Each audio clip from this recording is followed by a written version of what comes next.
everybody. Welcome to another episode of Limited Resources. This episode number 521. My name is Marshall.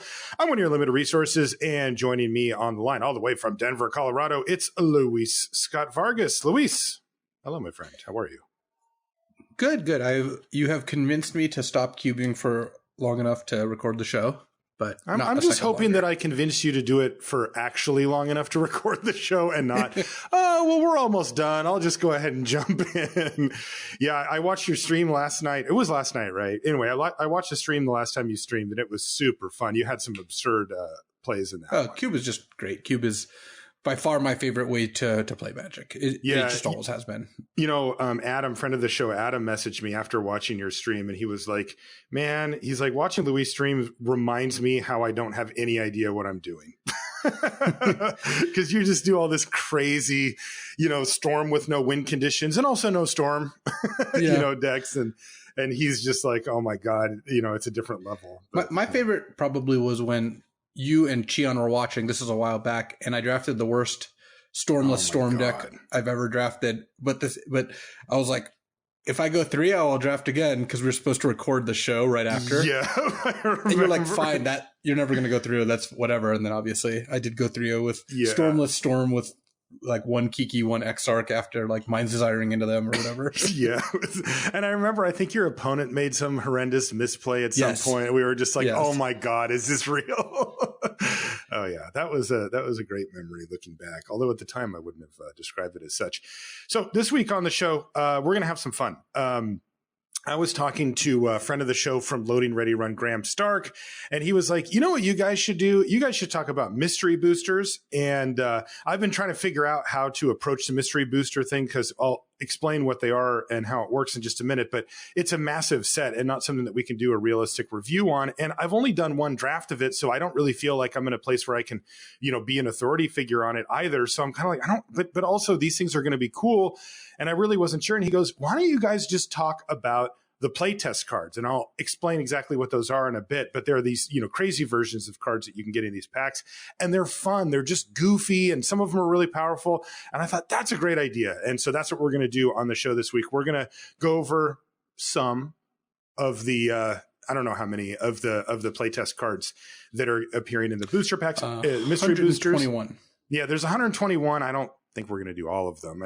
I mean, if we do, we'll just, if I don't care about one, I'm going to be like, yeah, next. I don't want to do full review on these, because they're meant to be interesting and fun, and there's some stories behind them and stuff. And that's how we're going to roll this week on LR.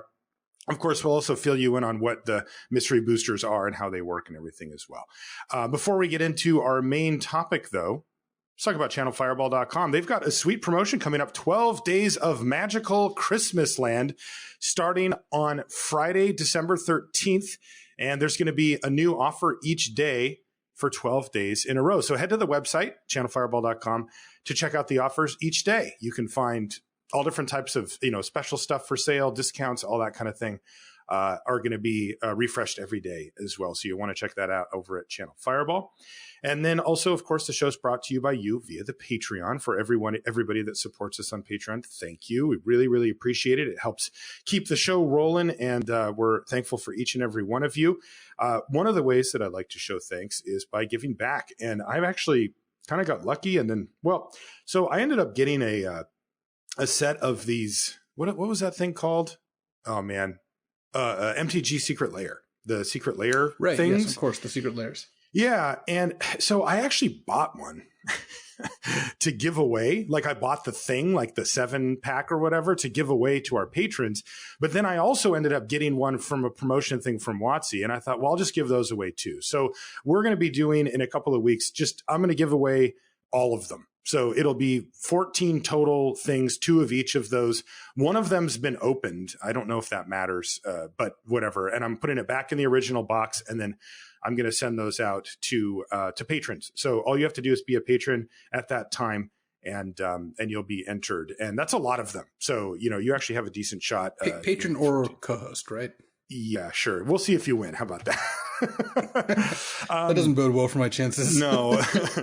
We're not going to do a Crack-a-Pack this week. Honestly, Luis, mainly because I just don't want to look at a Throne of Eldraine card right now. Like, it's been out for so long and I've drafted it too much. Once the cube hit, and oh my God, thank you, Wizards of the Coast, for putting out a day early. I was like, hallelujah. I had a turn 4 Ulamog on the play and I was like, I'm home, baby. This is right where I want to be. And I haven't looked back. I'll just put it this way. I streamed the last 2 days. I'm going to be streaming after the show today. We'll see what happens past that. But I'm when I say the 12 days of cubes miss, well, we're going to get as high up on that number as we can. Now, you're not cubing right now, are you? No, I'm not. And you would tell me and the listeners if you were, because I would. So I will say that the show was delayed because I was finishing a cube game. Though it was actually kind of awkward. I had to go to the bathroom, and so I was like, okay, I'll go to. I went and I came back and I had timed out, and I was in like a not great position. So wait, I not really great don't position in the bathroom or on the board state. Well, no, we were able to handle, but I was basically in the middle of tutoring with a Fauna Shaman when my opponent had an Inferno Titan in play, and then from their perspective, I just timed out, which could look like I had no answer to it. As it turned out, I did have an answer to it, but yeah, that was awkward. So I hope my opponent. I messaged them afterwards. More pressing issues. In any case, long story short, I am not cubing during the show, and I told Marshall, and more importantly the listeners, that I would not do that. Okay, good, but the show did delay the release of the show by a solid 20 minutes. It did indeed. But we're glad you're here now. Everything's worked out. Everything's fine. Let's get into our main topic here. Mystery booster draft. So this is a really cool thing that I've never seen. Wizards hasn't tried anything this ambitious before. But to cut to the chase, they made a set that, when opened, has 1,815 cards in it. Like, that's insane, right? Like, our normal sets have 200 or 300 cards. It has 1,800 cards in it. And the reasoning for this is actually simple when you think about it.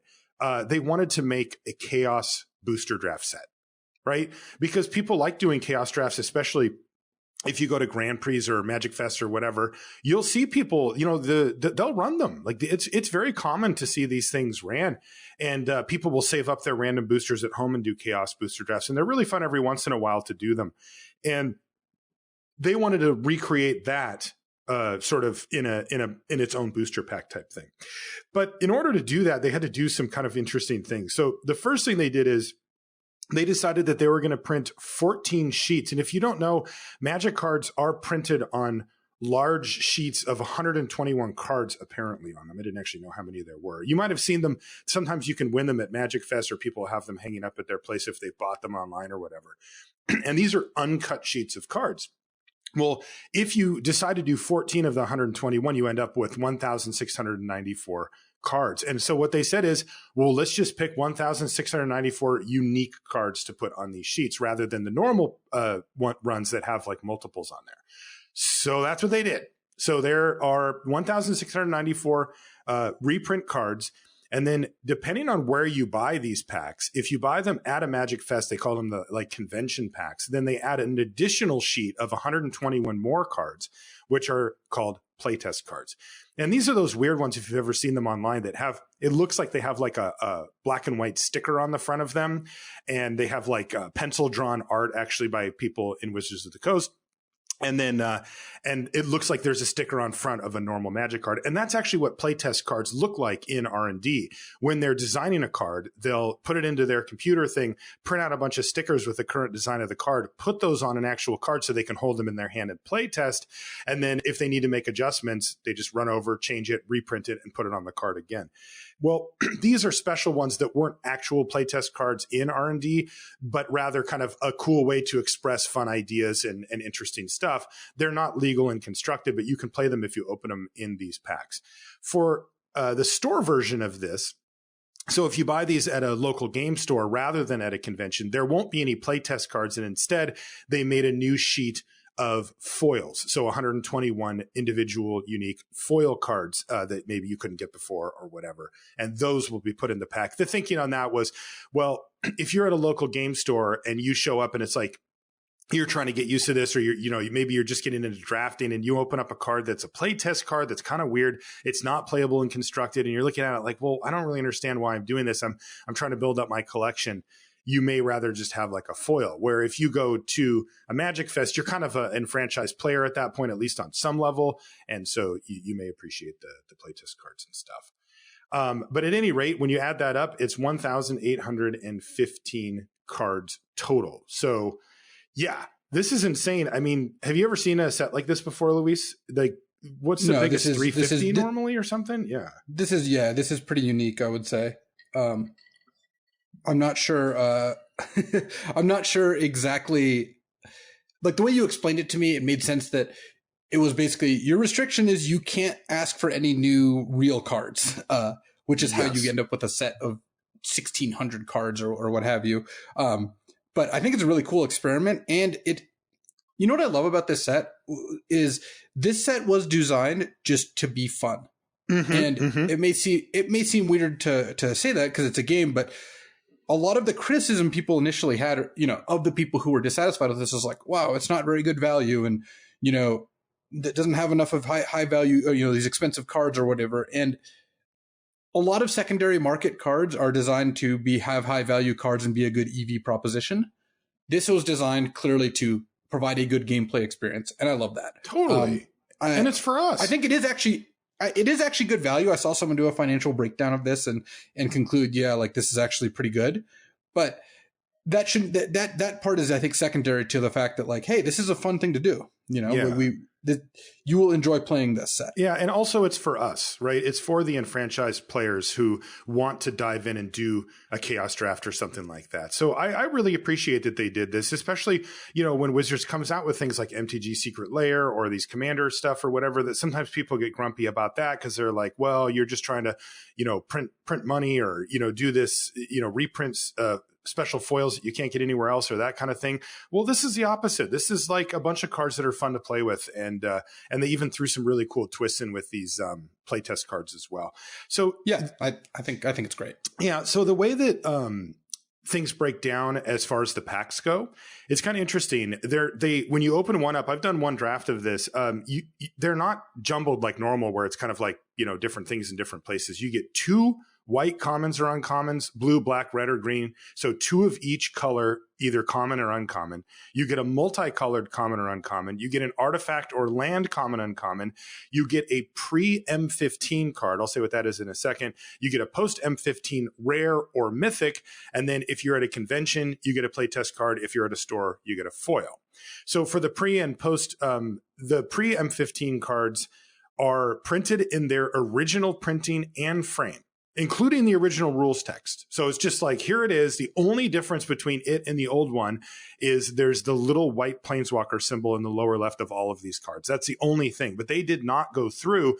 And when you think about it, it makes sense because, the process of making a Magic card is, of course, not limited to just designing the card and then saying, okay, we did it, right? It gets handed off to other teams who then have to template it. They have to edit it. They have to make sure that it's conducive with the rules, the way that it's worded, that it's not confusing, that it doesn't have any offensive text in it on accident, right? There's all these things that need to go through that process.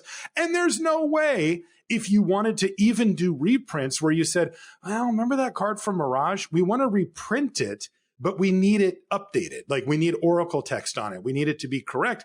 That team would be like, LOL, we're not going to do 1,694 of these things, right? Like, that's ridiculous. Yeah. So what they did is they said, well, we do have the print files, meaning the thing that we sent to the printer when the set originally was released. We still have that.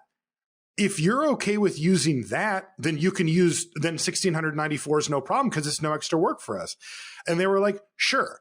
So you get old rules text, especially on the pre-M15. There's some pretty funny stuff on there. Post-M15 have that little security hologram thing at the bottom. And the interesting thing about these is that they don't actually have to be only from main core from sets that were released like as original actual Magic sets. They can be from commander sets or, special sets or anything like that. So you could see some kind of weird stuff in there too.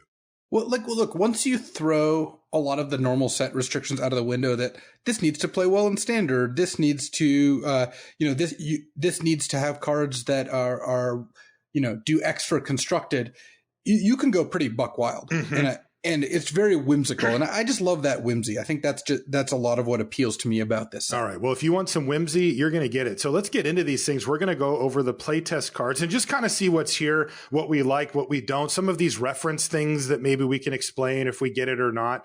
And let's get into it. So the first one's called Ral's Vanguard. It's a Vanguard, which is this like a Momir thing? So Vanguard is an old Magic Online. Well, actually, it was even before Magic Online. I remember seeing these. It was basically like an oversized card that had a starting condition. It told you your starting hand size and life total adjustment, and then had like a emblem-esque effect. Okay. So this is just a new one of those then. So this one's for Ral Zarek. So the requirement is your starting deck only has instant, sorcery, and land cards. You get one extra card in your hand size, but your starting life total is -5. It says if an instant or sorcery spell you would cast would cause you to draw one or more cards, draw an additional card. If an instant or sorcery spell you cast would deal damage to a permanent or player, it deals one additional damage to that permanent or player. That's sweet. I don't know if you could draft it, though. Like, could you really draft all instants and sorceries? No, I don't think that's a I don't think that's a particularly realistic way to kind of to draft into. Okay, this next one's really funny. It's called Banding Sliver. It's 3 white for a 3/3. And it says creature sliver, all slivers have banding. And then it actually looks like it puts the real rules text for banding as it would be written now. Is that what I'm seeing here? Any creatures with banding and up to one without can attack in a band. Bands are blocked as a group. If any creatures with banding you control are blocking or being blocked by a creature, you divide that creature's combat damage, not its controller, among any of the creatures it's being blocked by or is blocking. I think that's the rules text for banding, right? Yeah, that looks accurate. I mean, banding is widely regarded as the most complicated or one of the worst mechanics, and it is very complicated. But that does seem right. I mean, look, this card in particular kind of exemplifies what these cards are trying to be. Mm-hmm. You know what the goal of these cards are. So funny. If you were if you were confused, there's a lot of stuff like this. Yeah. So. Basically, these cards do not take themselves seriously, and that I think is a great thing to remember, because the whole point of these cards is to do stuff like, these all have banding, like these things are just ridiculous. Yeah, that's the whole. And in effect, they're poking fun at themselves, right? Because they made banding way back in the day, and it actually appeared on a lot of cards. But when you translate it through the current lens, that's what banding is. I mean, it's just completely ridiculous. Like, you could never print that ability now, right? I mean. Oh, no, not even close. What about Baneslayer Aspirant? 1 and a white, 2/2 human soldier. Baneslayer Aspirant gets +3/+3 and has flying, first strike, and lifelink as long as you have one or more emblems. Do I get this? So like a Planeswalker emblem. Yeah, I don't get it. It becomes a Baneslayer Angel if you have an emblem? It just becomes a Baneslayer Angel as long as you have an emblem. See, this one I don't love. Like this one is not particularly, it's in fact very bad and limited because you're never going to have an emblem. Mm-hmm. And it is, if you do have an emblem, it's good, but I haven't historically had problems winning games where I had a Planeswalker emblem. No. Yeah. And so just to reiterate, some of the cards, or many of the cards here, are meant to be funny while read, not necessarily play well. Yes. Yes. Gameplay is definitely not one of the primary goals with some of the cards. Some of the cards are designed to play well. Some of them are like look at Imaginary Friends. It's 1 and a white. It's an arcane sorcery, and it creates 3/0/0 white spirit creature tokens with flying. Haha, you get it? The friends aren't real. Uh-huh. Like, I think this card is funny. Yeah. And I don't think it is like a bad card to make, but it's clearly not designed to play well. Like, yes, if you have a Glorious Anthem type effect, this could be pretty good. Or if you have something that triggers off a creature dying, this puts 3 death triggers on the stack. Those things are all well and good, but clearly the goal of this card is not how do we make the most compelling gameplay experience, which is funny because it's kind of how unglued cards feel to me. Yeah, where agreed. I read a lot of unglued cards and I'm like, that's funny. And that's the whole point of the card. Yes. It's not hey, this plays well. It's like, read it and have someone chuckle and enjoy the fact that they read it. Yeah, it also challenges your imagination about cards, how they're designed and how you could use them, right? They can break the fourth. Plenty of these cards break the fourth wall. Yeah, for sure. I mean, but look at Metagamer. It's white for a 2/2 creature. It's a human advisor. And it says cards in the most recent, in the winning decks of the latest Mythic Championship cost 1 more to cast. And that's great. Like, I think that's really funny. I don't have an issue with doing cards like that. Like, I think that the normal constraints of this set, like this is the kind of set I love when they try stuff like this. That is really good. That kind of stuff I think is just really good for the game. Here, this one's funny. It's called 5 Kids in a Trench Coat. It's 2 and a white for a human citizen. It's a 1/5. And it says 5 kids in a trench coat counts as 5 creatures for spells and effects that count the number of creatures you control. But it's only 1 because they're all in the trench coat. Yeah. I get it. It's cute. What is a Frontier Explorer white for a 2/1 Cat Scout? 3 tap until end of turn. You may play 1 basic planes card from outside the game. Jeez. What does that do? Oh, it's eating grass? Is that what it's doing? I don't get it. Imaginary Friends you did, Metagamer. Priority Avenger, 3 and a white, 3/4 flying bird wizard. Players can't cast instant spells unless a spell or ability is on the stack. What is that? So, what is going on there? Basically, you can only cast, so holding priority, you to cast a spell, you have to hold priority. Oh, okay. That's funny. Let's see. This is a legendary dog soldier called Rough Underdog Champ. 2 white for a 3/2. All hounds are dogs. It says, we'll errata this to be true. And this is making fun, right? Because people complain because like dogs in Magic are a creature type hound, right? Yeah, I mean, I guess I can assume people complain about that. It's not something I specifically know about. I actually think that is a thing because the argument is cats are cats, but dogs are hounds. So now they're saying all hounds are dogs. And it's got first strike and lifelink. It's a 3/2, and it's got the ability Underdog. If you've lost a game this match, it gets this and other dogs you control get +1/+1. They're all underdogs. Oh, that's good. I like that one. One of my favorite cards is here up in blue. Mm-hmm. It's a Form of the Muldrifter. And it's actually, you can tell it's kind of pasted onto a Muldrifter. You can see a Muldrifter in the background. It's 4 and a blue. Yeah, you can. It's a tribal enchantment. It's an elemental. When it enters the battlefield, you draw 2 cards, and you may cast creature cards in your hand as if they were the card Muldrifter. Unbelievable. And you can still evoke too. And they're Muldrifters. In fact, the rules text says they're Muldrifters. That's amazing. That's probably the card I'd want to open the most, right? Like, I haven't looked through all these in detail. There's probably something busted. Well, we're going to look through most of them. Let's look. Sarah's Wings, white, tribal instant angel. Target creature or player gains flying until end of turn. Players with flying can't be dealt damage by creatures without flying.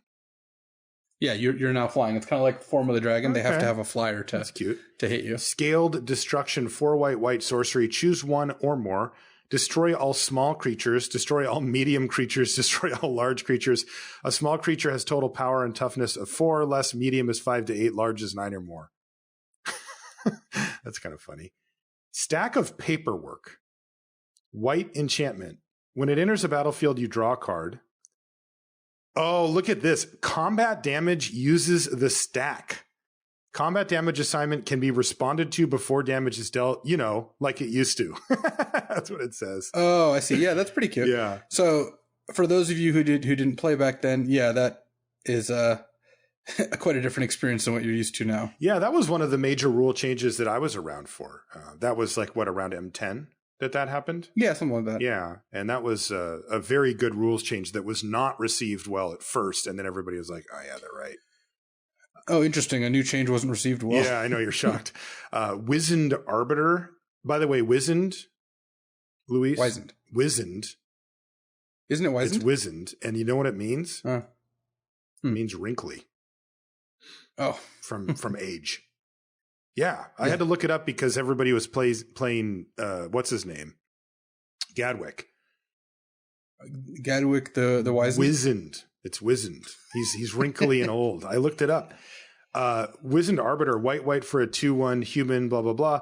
When it enters the battlefield, you may reveal a white card you own from outside the game. If you do, exchange that card with a card from your hand.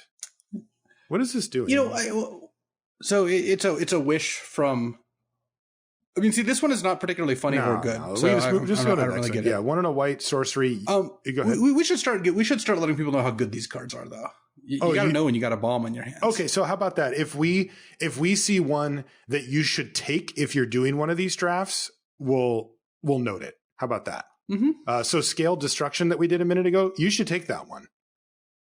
It kills everything. Yes, that card's very good. Well, Scaled Destruction, 6 mana to kill everything, or sometimes all of their stuff and not that much of your stuff, because you get to choose. Yeah, I like Priority Avenger too, just as a 3/4 with flying for 4. I don't know, maybe that's fine. Yeah, right. This next one is You're in Command. It's 1 and a white sorcery. Choose target creature you own and control. That creature becomes your commander.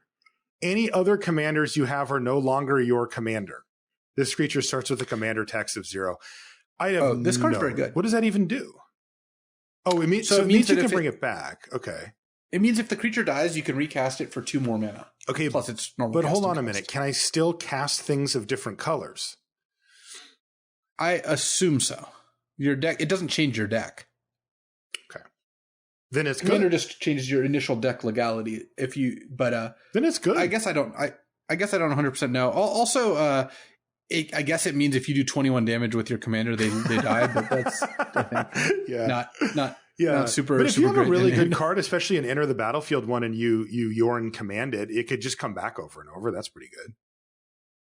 All right. What about animate spells? Blue enchantment aura flash. Enchant instant or sorcery spell on the stack. When animate spell becomes attached to an instant or sorcery, put that card onto the battlefield under its owner's control. It's a creature in addition to its other types with power and toughness, each equal to its converted mana cost. When animate spell leaves the battlefield, enchanted card's owner sacrifices it unless they cast it. So that's stupid but funny. It counters it, right? So I cast a lightning bolt, say, and I want to, and I animate it. It just goes into play as a 1/1. Mm-hmm. It doesn't have its effect, I guess. No. And then later when this, if animate spell goes away, then they get to cast it. When animate spell, because it uses card name here instead of animate spell. Mm-hmm. They do that with all of them, I guess. Yeah. When animate spell goes away, you have to cast the lightning bolt. This card does not seem very good. No, I would not play it. It's kind of like a really bad counterspell or a really bad way to make a creature. It does have it's early for best artwork here though. Like that is a happy little spell with legs. Ooh, I like the next one. What does it do? Biting Remark. It's 3 and a blue for a 3/3 flying. Already good. Uh-huh. And it has Scrycast 0, which I actually think could be a real mechanic. No, it's probably a little too powerful. You'd have to put it on cards that are less powerful than this. But it says if you see this card while scrying, you may reveal and cast it by paying 0. Whoa! Actually, since Scrycast could be any number, no, I think this is pretty sweet. First of all, that's cool. If you draft this card, draft some scry spells, because if this pops out for free, look, you paid 0 mana and you drew a card because you just saw it right there. Yeah. So yeah, I like this card a lot. I would say Biting Remark is a solid A. Yeah, that's really good.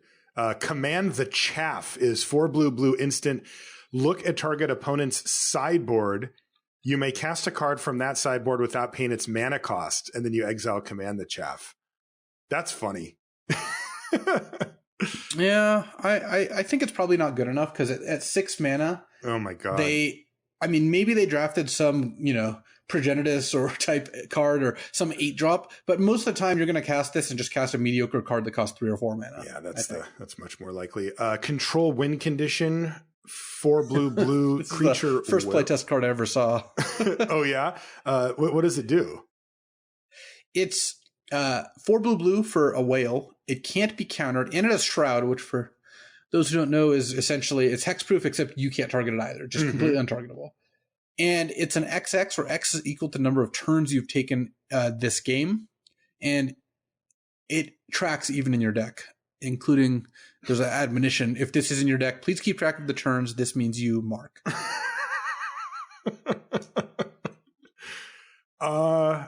Do we like control win condition? Yeah. Well, first of all, look at it this way. On turn 6, it's a 6 mana 6/6 uncounterable Shroud, right? That's the earliest you can usually cast it. And then it doesn't stop counting as turns go on. So it's a 7/7, then it's an 8/8. Yeah, this card's great. Okay, I like it. Yeah. Do-Over is 1 and a blue instant. Restart the turn except with Do-Over in exile. So it says first return all cards to where they were as the turn began. For information from hidden zones like the hand, reconstruct as best you can and do the rest at random. Okay, no. I hate this card. 0 out of 10. Terrible. F. So first of all, the card doesn't do anything. Like it lets you, maybe you block differently because you know they have a combat trick or something. But for the most part, this is just not going to do anything, and it just seems like a real hassle to actually resolve. So it doesn't seem, this card seems very bad. This Nookun has a funny name. It's called Enchantmentize. It's 3 and a blue for an enchantment or an enchant creature or enchantment. Enchanted permanent is an enchantment and loses all other card types. You can enchantmentize an enchantment to make it into an enchantment. All right. Whatever. I don't understand what this card does, really. No. Form of the Mulldrifter we mentioned. Oh, sure. This card's fine, actually. You can put this on a creature and it no longer can attack or block. Oh, it's no longer a creature. It just has its abilities. Oh, weird. So just think of this as a removal spell, and you'll be fine. Okay, I'm in. So, and then what grade would you give Form of the Mulldrifter? We talked about it in a minute ago. Yeah, it's the best. It's the best. It's number one. Look at it this way: it's 5 mana to do nothing, right? 5 mana, draw 2. Like it doesn't impact the board. But once you've cast this card, you will never run out of gas, and you may cast creatures as if you were Mulldrifter. So it's not like you're going to deck yourself. What you do mainly is you cast this. Next turn, you cast a Mulldrifter, a 5 mana 2/2 flyer that draws you 2. Next turn, maybe you cast another one, and then you have infinite gas and do whatever you want. Right, because as long as you have like some number of creatures in your deck, it's a slow control finisher, much like a control win condition. Mm-hmm. But this card is really hard to beat. Yeah, actually, this would be good in an aggro deck too. It'd be really good. It's just good in any deck. Yeah, it turns out Mulldrifter is one of the best cards they've ever printed. Innocuous Insect is 1 blue for a 2/1 Eldrazi insect with buyback for 1 and a blue. So you can pay 1 and a blue as you cast it to put it back in your hand. It has flash, flying, and whenever you cast this spell, draw a card. What? That's sweet. Yeah, this card's really good. That card's just 1 dope. blue, 2/1 flash, flying, draw a card would be very good, and you'd always play it. And then you can pay 1 and a blue to bounce it as you cast it. So you can basically pay it's 5 mana, draw a card if you want that mode. But mostly you're just going to run this out for 3 mana, draw your card, and be happy. Yeah, that's a great card. That's like a B. Cod Etlin Shees Envoy is 2 and a blue for a 2/3 legendary Homerid warrior. All lands are islands in addition to their other types. Other Homerids, Camerids, Cephalids, Nautilids, and Merfolk you control get +1/+1. Yeah, I'm trying to figure out if it's like an anagram or something, because it must be. It just looks like nonsense words. Also, the card isn't very good. No. 3 mana 2/3 that sometimes pumps a couple other things, whatever. Next one is called Learned Learner. It's blue for an 0/3 Cephalid Wizard. Hey, combo. As long as you have a maximum hand size other than 7, the learner has tap draw a card. So there's a cycle of cards in Odyssey called Thought Nibbler, like Thought Devourer, and something else. That's what this is referring to. That made your maximum hand size lower. But in general, this is just going to be a 1 mana 0/3 with no text. It's really hard to get the thing going. So yeah, this is not a good one. What about Reliquary Tower? Yeah, I mean that would also work. Okay, but but no. But you're doing a lot of work to make it like 1 blue for an 0/3 that taps to draw a card. Yes, that's a busted card, but this is going to eventually draw you a card, maybe. And it just seems hard to get this engine going. Okay. Next one's really funny. It's called Loopy Lobster. It should just be called Loopy the Lobster, but it's 2 and a blue for a question mark. And that's because its ability is 4-faced. Whenever this becomes tapped, move it to the next stage, or stage 1 if it's at stage 4. So stage 1 is it's a 1/4. Stage 2, it's a 4/1 with Evolve. Stage 3, it's a 2/4 with ability blue, and it gets +1/-1 until end of turn. And stage 4, it's a 4/4 with vigilance that says tap to draw 2 cards. Sweet. 3 mana, 1/4. Attack with it. It becomes a 4/1 with evolve. So which is actually kind of not great, I guess. So when you play this, it starts at stage 0 or stage 1. I guess it's stage 1. Yeah, because otherwise you wouldn't know what its power and toughness were. Yeah. Yeah, so it's a 1/4, and then generally speaking, you're going to be attacking to tap it, right? So then it becomes a 4/1 with evolve. So that's kind of their moment to trade. Kill it. Yeah. Yeah. And if they don't, then it's actually good because then it's a 2/4. So that probably can attack, and that gets it to stage 4, which is a 4/4 vigilance. So then you can go attack with it, then tap, draw 2 cards, and then it becomes a 1/4 again. So this is I think this is a design inspired by I think this happened in Seattle, those like build your own draft cube things. I think John Locke used to do those. That was a thing. Yes, he did. Yeah, John and Brian Wong too. Yeah. And Loopy Lobster is, I think there was a card, someone designed a cycle of these that had 4 faces. So I do recall seeing that. I remember reading about that and thinking those drafts were very cool. Interesting. Memory Bank is next. It's 1 and a blue sorcery, draw a card, and it has the ability Bank. If you cast it from your hand, exile it until the end of the match. You may cast it from exile during another game this match. It still counts towards your deck minimum. I would definitely have this card in my deck in game 1. For sure. It seems very sweet. What about game 2? Game 3 you wouldn't, right? But no. I think in game 2 I could definitely see having in there. Yeah, that makes sense. A little bit of Val. Next is called Recyclabird.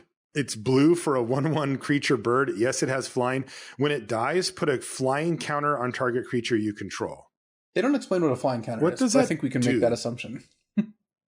Put a flying counter on target creature you control. What do you mean, what does it do? It just says it right on the card. But it doesn't do anything. No, it gives the creature flying. Are you sure? Yeah. I mean, given they didn't explain it, yes. But I mean, that's not how that works. This is crazy. I said, I like how they don't have reminder text because it's so obvious what it does. And you're like, what does this card do? I mean, it's not obvious. Like counters, the name of the counter has nothing to do with what it does. Like a charge counter doesn't charge or whatever. You know what the best defense to something not being obvious is? Saying it's not obvious, and I don't get it, because that definitely does a good job of proving that point. I wonder if there's another card here that cares about flying counters or something. No, it just clearly makes the card flying. Makes it. Oh, you really think so? You think it just gives a creature? Oh, okay, all right. Yeah, well, I do. Even though every other counter that we've ever had, the name of the counter had nothing. Has no rules association. Yeah, but this is a playtest card. The whole conceit is that you're kind of writing these as if, like, if I was playtesting and I saw this card, I would just be like, oh, it gives the creature flying. This is a cool card. I like it. 1 mana, 1 on flyer, then when it dies, gives something else flying. That is cool. Sweet. Recyclabird. Yeah. Next is called Squidnapper. It's 3 blue for a 3/4 squid pirate. I'm loving this.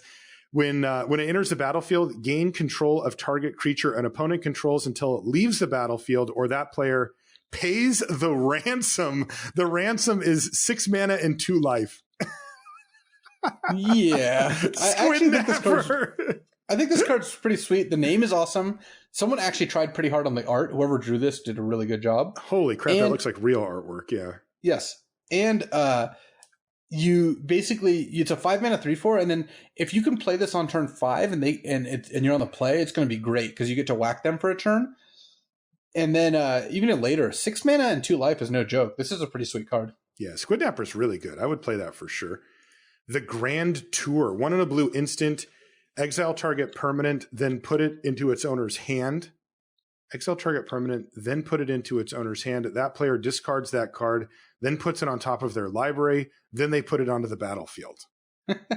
It just goes to each of the things. This is one of those cards that's way more fun to read than it is to like nothing actually happens, but unless there's something anything. Right, unless it tracks like when this leaves or when this enters or whatever. That's really funny. This one's called Time Sidewalk. It's 4 blue, blue, blue, blue. So 8 mana sorcery. Take an extra turn after this one. So instead of Time Walk, it's Time Sidewalk. If this card is in your opening hand, you may exile it. If you do, create 4 Time Walk token cards and shuffle them into your deck. That's cool. I love cards like this. This is very much like a digital card where you could make this. You can make this for a digital card game very easily, whereas you can't really make it for a paper game. Like Time Walk token cards, like we can resolve these, sleeve 4 cards that are Time Walk proxies or whatever, but that's just not something Magic has done, though it technically could. Either way, this card is really sweet. Not a very good card in Limited. Don't expect no, because from this. Your card, you have to rip this up from your hand, and so even if you're getting more cards in your library, even if they're good cards like Time Walk, you're still down a card, right?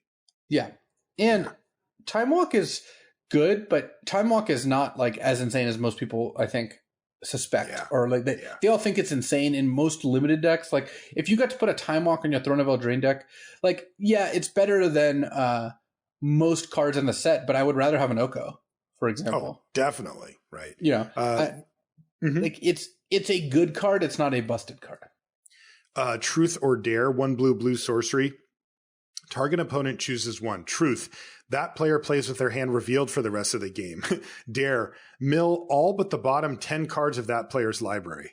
By the way, I like seeing mill as a rule. Yeah. Again, it's a playtest name, just like Flying Token, which because there's reminder text here. Look at the card. It says to mill. Basically, put the top card of that library into its owner's graveyard. They shouldn't have said mill there. To mill. This card's terrible. I would not play it. I would always take the Dare, by the way, too. Visitor from Planet Q.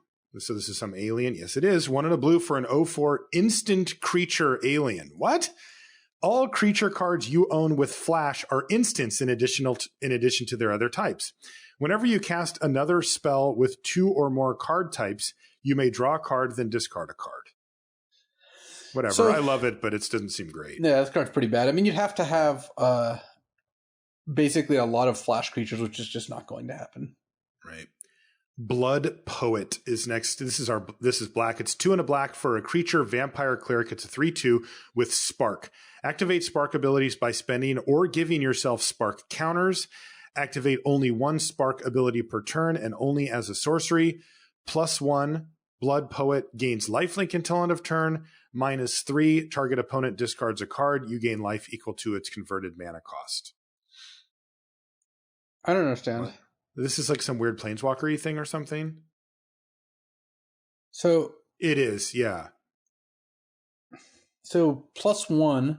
So you just +1 it a bunch of times, and then eventually you can -3 it. I see. Yeah, I see. Okay. You can do it once. So you play this, you give yourself a Spark counter, and then it gets lifelink. So it's 3 mana, 3/2 lifelink at the very worst. Though I guess lifelink on your turn, not lifelink on their turn. And then once you've done that 3 times, you can make them discard a card and then gain life equal to this mana cost. Yeah, this is pretty good. And you don't lose the Blood Poet by doing it like a planeswalker. No, not at all. Yeah. All right, that's fine. I think this is fine. This is like a weird take on energy is kind of how it feels. Yeah, it just gives it take my own energy. Anyway, Bone Rattler is next. It's 3 black, 4/4 skeleton. When it's put in the graveyard from anywhere, exile it. When you do, create 4 reassembling skeleton token cards and put them into your graveyard. Yeah, that's very sweet. Yeah, that's sweet because that's a real card, reassembling skeleton. Yeah, that's so it's the 1/1 from like M11 or something. 13? Yeah, something like that. 13, and you can pay 1 and a black to put it into play tapped. Yeah, that's sweet, and they're all in the yard. It's like slow and clunky, but whatever. Buried Ogre, 1 black for a 6/4 zombie ogre. You may begin the game with Buried Ogre in your graveyard. If you do, you lose 1 life. I like this card. There's reasons you would want that. Yeah, I think it's not the best card of the world, but if you have good Raise Dead type effects or anything that interacts with the graveyard, paying a life to have this start in your graveyard is pretty sweet. Also, it's 4 mana for a 6/4. Yeah, I guess you could also just put it in your deck, draw it, and cast it. Yeah, I bet this card would be broken and constructed. Yeah, it does feel like that. that you could just build around that consistency. Celestine, how do you say that? Celestine Cave Witch, 3 and a black for a 2/3 human warlock. When it enters the battlefield, you get 2/1/1 black insect creature tokens. Whenever it attacks, you may sacrifice an insect. When you do, curse defending player, you create a black aura curse enchantment token that's attached to that player. It has enchant player and has at the beginning of your upkeep, you lose 1 life. Yeah, that seems good. I mean, 3 and a black for a 2/3 plus 2/1/1s, I would always play that. And then this card attacks. Oh, yeah, and every time it attacks, cursing them is really powerful. Yeah, that's great. I like that. I would play that every time. Chimney Goyf. What does this do? It's 4 and a black for a the art is great. It's a flying Tarmogoyf where its power is equal to number of cards, number of card types, and its toughness is equal to that plus 1. So it's straight up 4 and a black for a flying Tarmogoyf. But it also has, when it dies, they put a card from their hand on top of their library. So it's Chimney Imp plus Tarmogoyf mashed together. That's just ham-handed at best, but it's probably a good card. What does Corrupted Key do? It's a black mana for an artifact key. As long as it's tapped, creatures you control have Menace and Death Touch. There is no intrinsic way to tap this card. So, well, having Menace and Death Touch would be nice, but I don't. It feels like a lot of work to get this thing tapped. Yeah. It would untap, right? Like all your stuff just automatically. So you actually have to find a way to repeat tap it. Ugh. Right. Yeah, no, I'm off it. Cyclopean, how do you say that? Cyclopean Titan is 4 black, black, black, black. So 8 mana, 4 of which has to be black. For an 8/4 zombie giant, when it dies, 2 target lands become swamps and you exile this, which is like kind of like Cyclopean Mummy. And then 3 tap target creature, and then bounce Cyclopean Titan to your hand. Oh, this has got to be some throwback to those old, like, miscolor pied, super expensive, super big, like, power, and then they have this random tap ability or whatever. Yeah, I guess I don't really get it, but I would. I don't either. I would advise not playing this card in your deck. No. Everlasting Lich is 2 black, black, black for a 4/0 zombie that can't block and can't die. Oh, this creature has indestructible, can't be sacrificed, and doesn't go to the graveyard for having 0 toughness. Yeah, this card's fantastic. 5 mana for essentially 4 infinite. It can't block, so it's not a good defender, but still pretty good. I would just put this card in my deck. They can't kill it. There's nothing. What can they do? So they literally can't kill it. Yeah. So you just beat them down with this thing. Frogkin Kidnapper, 1 and a black for a 2/1 frog rogue. I like where this is going. When it enters the battlefield, target opponent reveals their hand.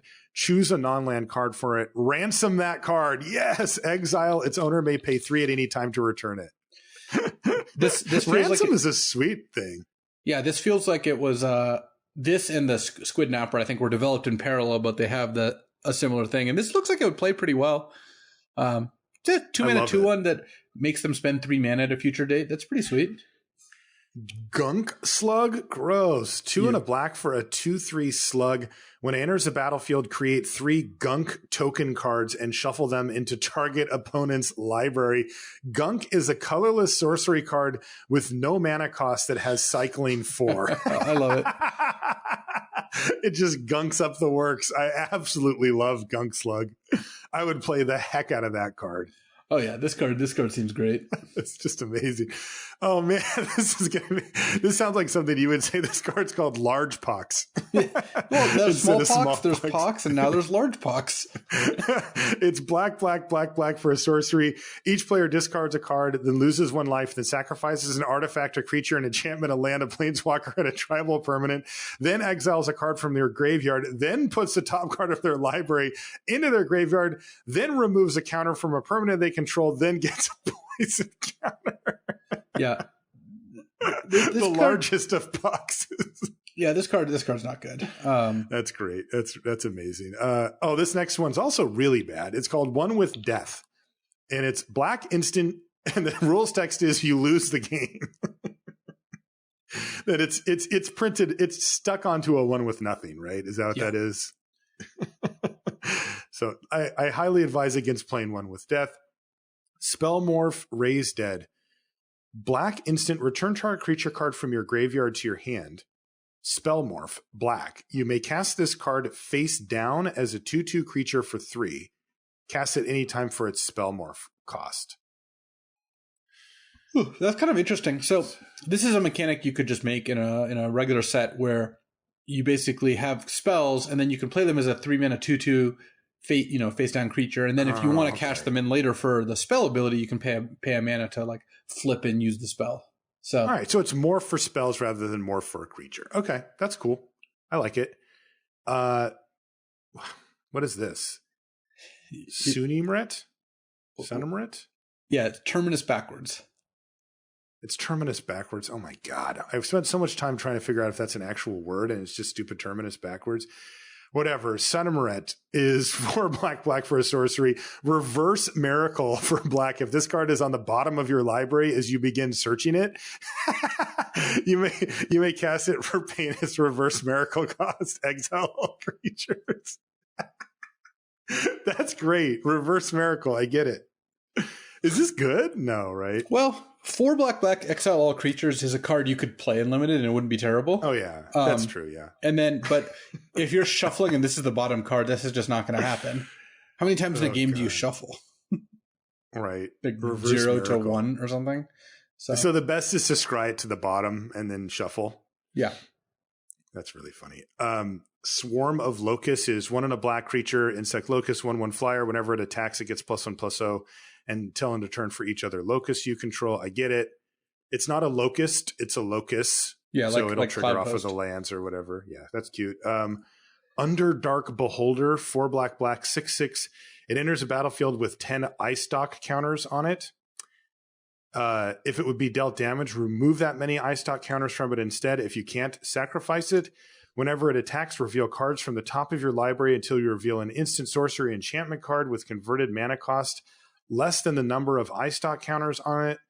You may cast it without paying its mana cost. Shuffle your library. What in the world is going on here? This is a top-down. Underdark Beholder. Okay, well, Beholder is a D&D creature. It's essentially just like a giant eye with a bunch of little eyeballs floating, or like eye stalks floating around, and it floats. Man, I didn't know any of that. I'm reading this and I'm going, what in the name of all things? It's a reference to something I don't know. All right. Now I get it. And Underdark is this a good one? Is a famous D&D setting. So this card is very good too. It's a 6-mana 6/6. And it basically more accurately has like 10 toughness, but its toughness doesn't come back. Every time it takes damage, it just loses it forever. And when it attacks, it gets to play things. So it's pretty sweet. That's actually cool. Is this a good design? Like, is this interesting to you? I think so. 6-mana 6/6 that has a really good attack ability, and then it takes a lot of extra damage to kill it, and in a flavorful way that almost everyone who's playing Magic will get. Just about like, I would say basically everyone playing Magic would get.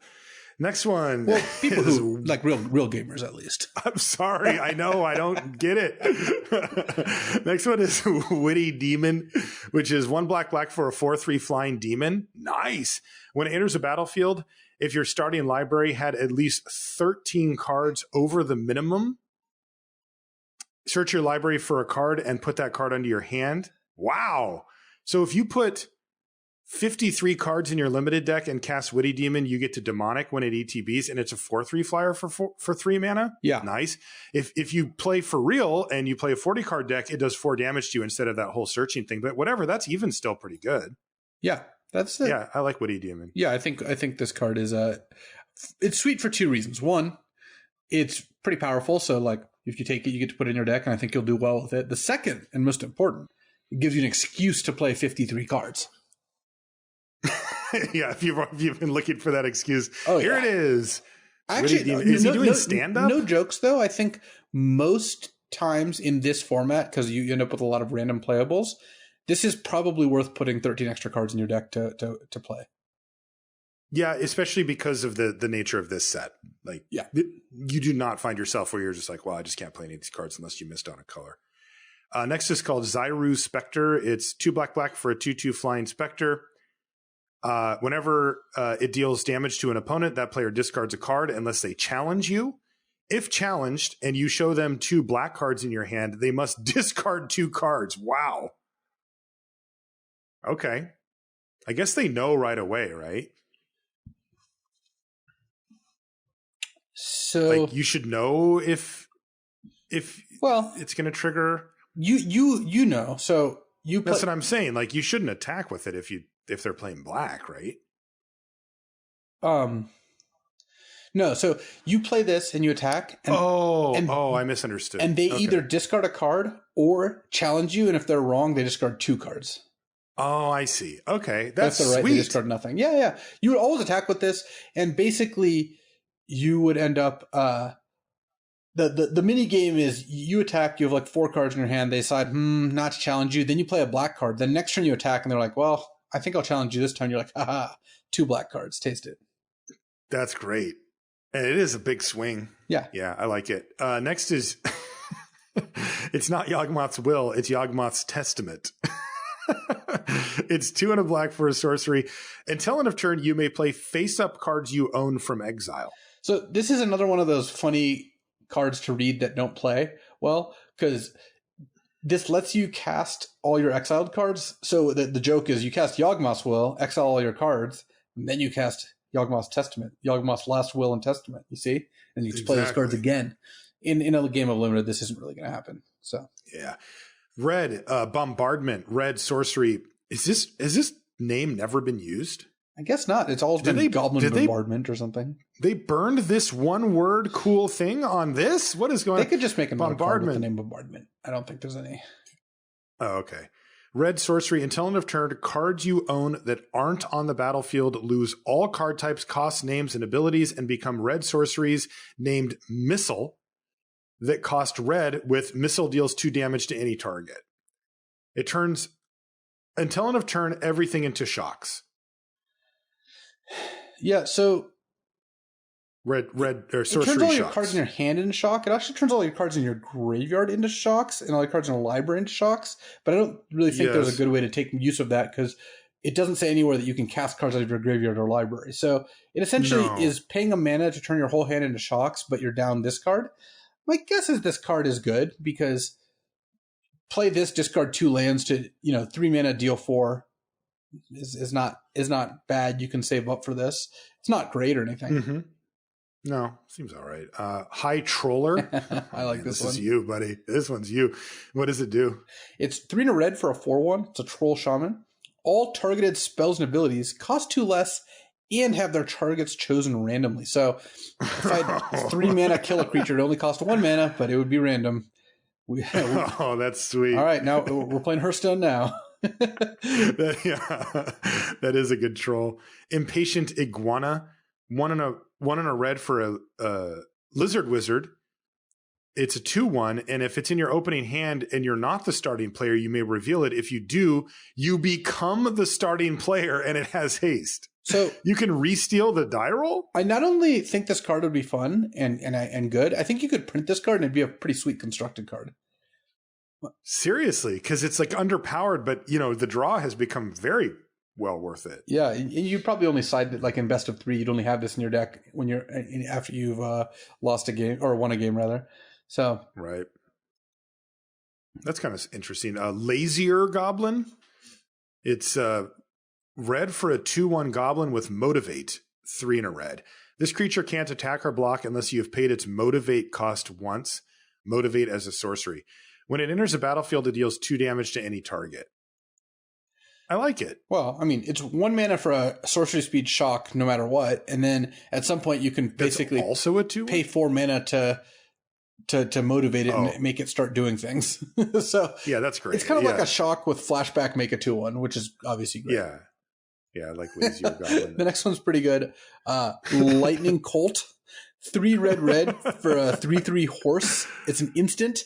And when it enters the battlefield, deals 3 to any target.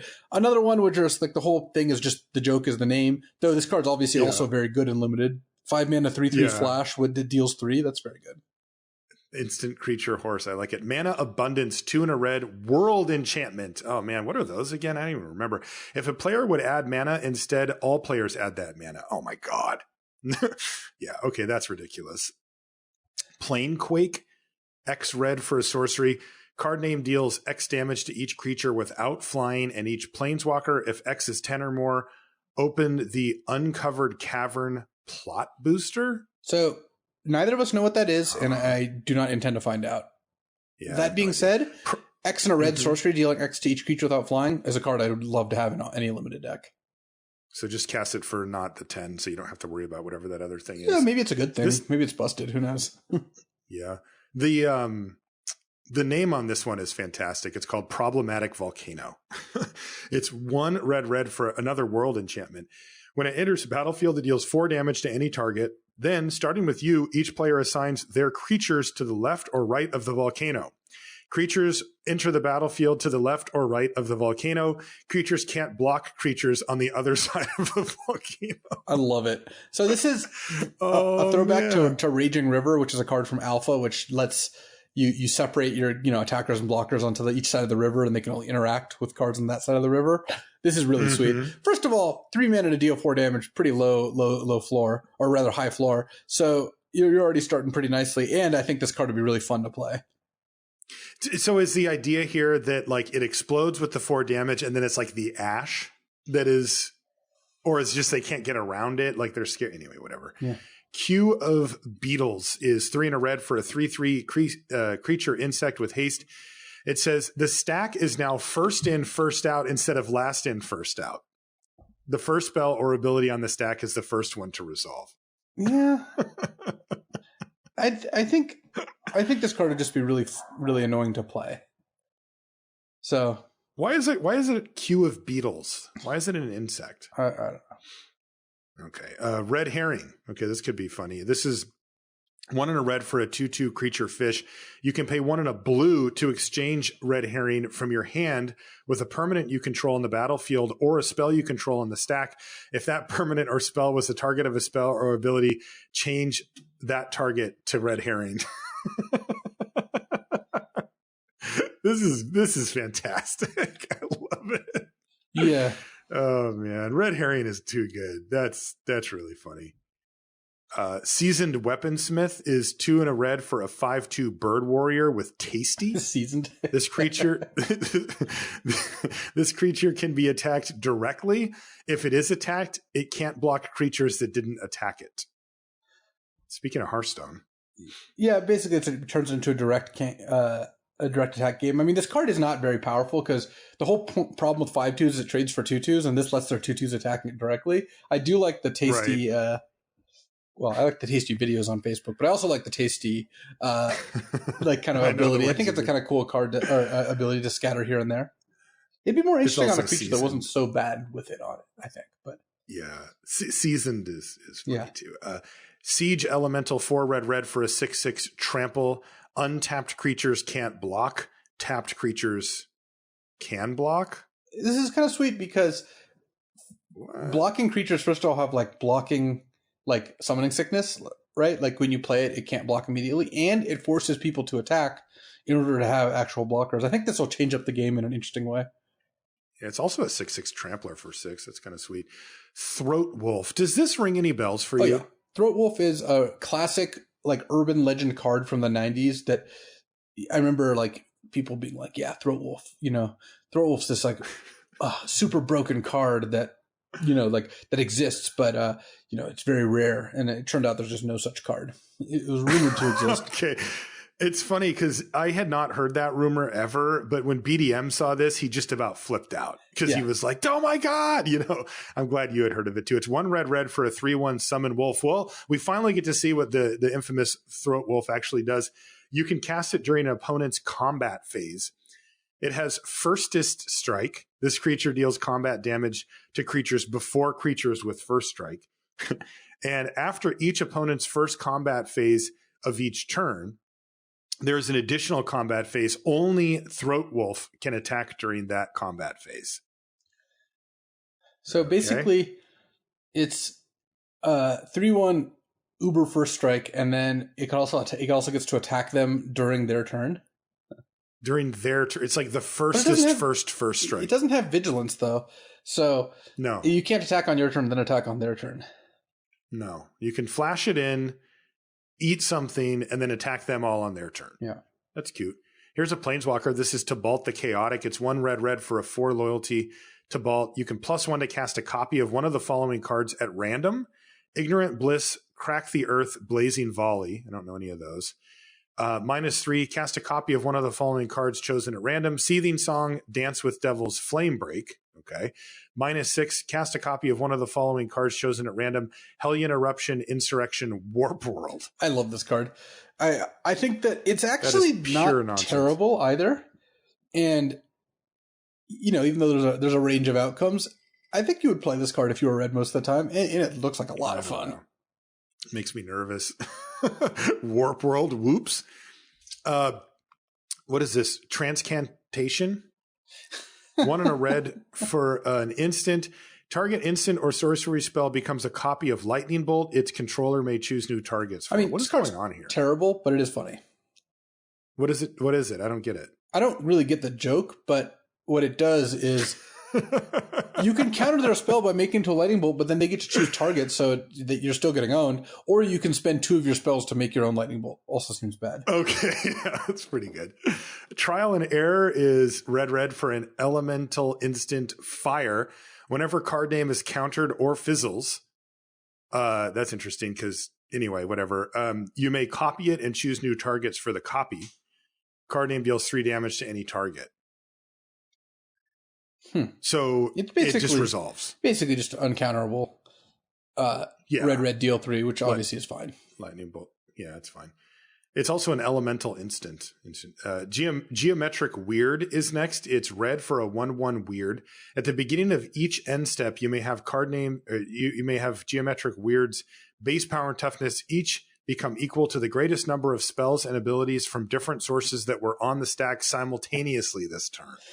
Yeah, okay. Yeah, that's not really good. I'm not counting that. This one's called Whammy Burn. It's red instant. Shuffle your whammy deck, then reveal cards from the top of your whammy deck until you reveal an island or choose to stop. Then, if no islands were revealed this way, Whammy Burn deals X damage to any target where X is the number of cards revealed. A whammy deck consists of a plains, island, swamp, mountain, and forest. So you shuffle these 5 cards, and then you reveal your top card. If it's not an island, you can stop and deal 1. Mm-hmm. Or you can reveal again. And you can keep doing that, but if you ever hit the island, you deal no damage. And that's the whammy. Yeah, and that's the whammy.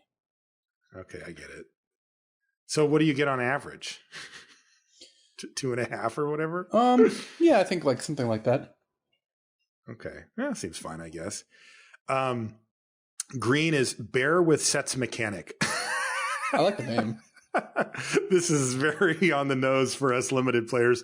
1 and a green, 2/2 bear with vigilance and aggressive. During your turn, there's an additional combat phase after the first, and only creatures with aggressive may attack during it. Oh, yeah, that's actually okay. I mean, it's a 2-minute 2/2 vigilance that can attack twice a turn. That's not very good. Nah, it's because it's not that good. Domesticated Mammoth, 1 and a green, 5/4. Wow. Snow creature. It enters a battlefield with a token copy of Pacifism attached to it. Really funny card. I would not play this card unless you had good ways to deal with like the pacifism or whatever, but it is pretty sweet. Yeah, it makes me sad a little. Experiment 5. Oh boy, we have evolved. Green for a 1/1 creature, bear snake mutant. It has 1 Z. There's a Z cost apparently. Put a +1/+2 counter on Experiment 5. Z is paid with 1 mana from any source that can produce 2 or more colors of mana. Dear God, man. Yeah. So for constructed, obviously this card is just 1 mana for a 1/1. You can pay 2 to give a +1/+2 counter, which is kind of interesting. Yeah. In limited, it's not that easy to get a 2 color mana source, but if you find one, its card's very good. So if you have like 2 duels in your deck, +1/+2 counter, yeah. Like what is that? Like that's weird too. I think it's a counter that gives +1/+2. Oh, okay. So I did figure that out. Frenemy of the Guild Pact, 1 and a green for a 3/2 spirit, protection from enemy colored, multicolored. This creature can't be blocked, targeted, dealt damage, or enchanted, equipped. by anything that's 2 enemy colors such as blue or green. Frenemy of the Guild Pack is a pretty good name. That is kind of funny. The card's not very good. There's just not that many multicolored cards in the set. I guess I would run a 3/2 for 2 mana. Yeah, though. that's fine. Yeah. Generated Horizons, 2 green for an enchantment. At the beginning of your upkeep, create a forest land token. Oh, that's sweet. And the art's really good. Someone actually drew like a good. Is that Photoshop? Yeah, it's Photoshop. Oh, that's cool. Yeah. Man, somebody went ham with that. Guerrilla Tactics. I love it. Wait, isn't this already a card? Oh, Generated Horizons is pretty good, by the way. Is it? You think you could make use of all the extra mana? Yeah, 4 mana that just gets you a land every single turn. I mean, not from your decks, you're not thinning, but still, after 2 turns, you've gotten 2 forests, and that's already like giving you a lot. Like I would basically try to draft a pretty high end deck, which I already do anyway. Okay. So. With X spells or whatever. Guerrilla Tactics, spelled the normal way. 1 and a green instant. Create a 2/2 green gorilla creature token. When a spell or ability an opponent controls causes you to discard Guerrilla Tactics, create 2 2/2 vanilla. It's basically Guerrilla Tactics, the card from Alliances that was a shock, but if they made you discard it, dealt 4. This is a 2/2 Guerrilla, but if they made you discard it, it's 2 of them. Not a particularly great. By the way, how are you not doing your Monkey Scream soundboard? Like, even I'm like shocked at this. Like, I suppose. I know everybody listening at home is like, dude, there we go. All right. We got that. Still works. Growth Charm, 1 green instant. Choose one: rampant growth, giant growth, or regrowth. Sweet. Do I need to spell that out for you? Because we could. No, I get it. I get this one. That's a really good card too, because those are 3 very different effects that you could want at different times. Yeah, I mean, also, it's now an instant, instant regrowth, instant rampant growth. I think I would run Growth Charm. It's pretty sweet. Yeah, that's really good. Inspirational Antelope. This is Elmer's highest form. 1 and a green for a 1/3 Antelope legacy. Before the game starts, choose a keyword or ability word and write it below.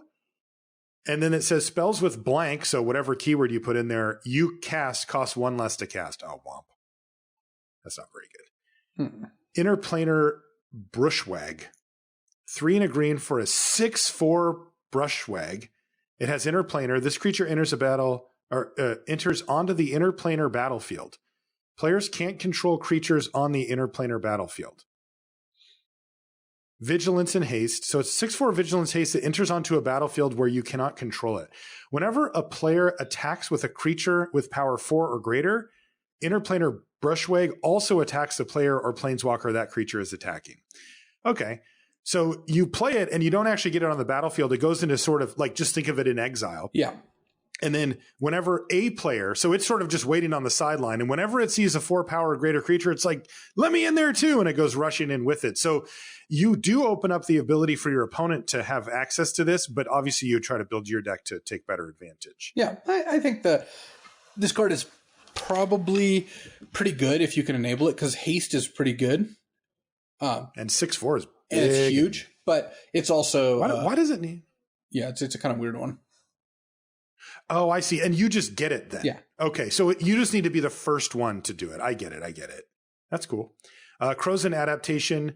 This is green for an enchantment or enchant creature. It has Storm, and enchanted creature gets +1/+0 and has Vigilance. This card's not good.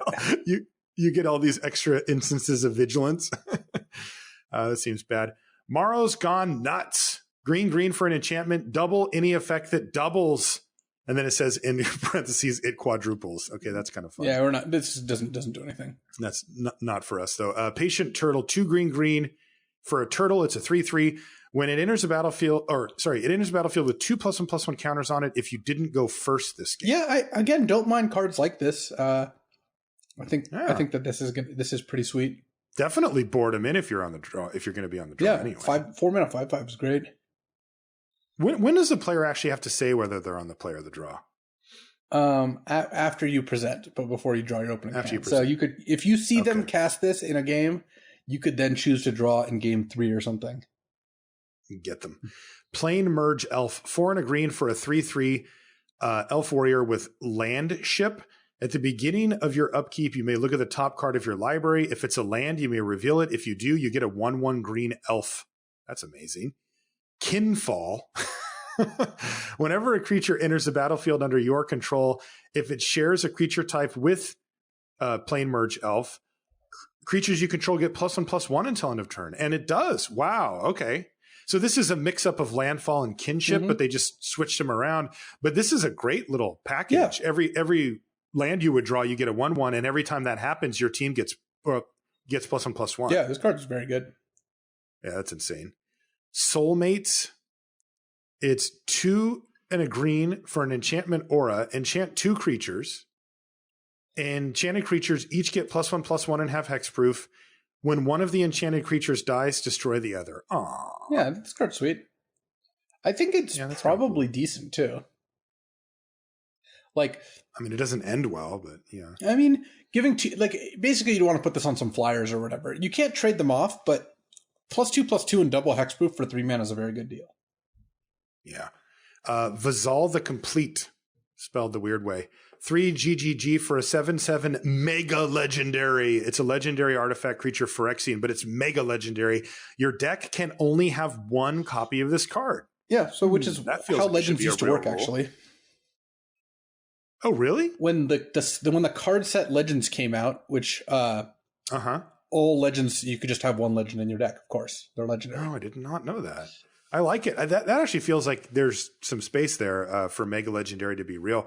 It has so it's a 7/7 Vigilance Trample for 6 mana with Mega Legendary, and it has the activated abilities of all other permanents on the battlefield. Wow. Yeah, that's just dope. I would play that all day. Yeah, all right. think the card's very good. A Good Thing is our first gold card. It's 4 white, black for an enchantment. Spells and abilities you control can't destroy, exile, target, or cause you to sacrifice a good thing. You control. Why would they? At the beginning of your upkeep, double your life total. Then if you have 1,000 or more life, you lose the game. Oh, I see. So, too much of a good thing. I get it. That is super funny. So how long does it take? Because I know a little secret. When it's exponential, it goes really fast. Yeah, it's only if you're at 20, so it's like 20, 40, 80, 160, 320. So it's 7 turns. 640. Yeah, it's 7 turns. So if you don't take any damage, the 7th turn you lose. But you really can't lose to damage in that time. And then if you start at lower, it's too much of a good. If you start at lower life, it's actually almost better because you can play this. By an extra turn. You're at 7 life or something, and then you go to 7, 14, 28, like that sort of thing. Yeah. That seems bad to me, though. Abian Luvian Usurper is 5 green red for a 5 loyalty planeswalker. As it enters the battlefield, you become Abian. Your life total becomes equal to their loyalty. You can activate the loyalty abilities by spending or gaining life. Okay. Wow. So it says 5 loyalty, but in reality, it's going to be whatever your life total is. You can +3 your life to discard your hand, draw cards equal to the greatest power among creatures you control. You can +1 to create a 3/2 spirit token, and you can -X to do X damage to any target. Yeah, that seems really sweet, actually. Yeah. Especially if you can keep your life total. Combo with a Good Thing. And it looks like if Abian, I would assume if Abian dies, you die? Yeah. That's what it seems like. You become Abian. Yeah, I think so. Also, it's a sick combo with a Good Thing, right? You just kill them. Yes. Bind Liberate, a split card. It's 1 and a green for an instant counter target activated ability. Draw a card. I guess for 1 and a green. And then Liberate is 1 and a white. Instant exile target creature you control. Return that card to the battlefield and return control at the beginning of the next end step. I guess this is just a way to cast split cards. I don't know that it's like flashback or whatever. I guess you just choose which one you want to cast. Yeah, I don't know. It's just too weird. Bucket List. This one's funny. It's 1 blue-red for an enchantment. Whenever you cast a spell of a type showing on Bucket List, put a counter of that type over that type and draw a card. If all 5 types on Bucket List have counters over them, sacrifice it and draw 1 more card. Artifact, instant, creature, sorcery, enchantment. That is super funny. I like this card a lot until I realized the output was just draw another card. Like, I think this is a sweet design up until the payoff. Because once you've done all 5, it feels like the payoff should be something sweet. Deal 4 damage to each creature they control, or 10 damage to them, or something. That's sweeter than just you get another card. But it's still decent. It's still cool though. Yeah, Evil Boros Charm is either a black-red or a black-white. It's all the Mardu colors apparently. Instant, choose one. Evil Boros Charm deals 2 damage to any target and you gain 2 life. Okay, I get it. Unblocked attacking creatures get +1/+0 until end of turn, or create a 1/1 colorless spirit creature token with lifelink and haste. Sure. Golgari Death Swarm. This one's hilarious, at least. 3 green-black for a 4/4 flying vigilant bat fungus horror. So, the joke behind this one... Should you explain this is, this one has quite a story. On the Great Designer Search test, the most recent iteration one, there was a question that said, we tend not to make multicolor cards that could be monocolor of either of those colors. With that rule in mind, which of these cards is most likely, it would be we most likely to make? And it was like blue-white flying vigilance, 4/4 blue-white, 4/4 flying vigilance for 3 blue-white, 4/4 flying vigilance for 3 green-black, 4/4 flying vigilance for I think it was like green-white or something like that, and then one other color combination.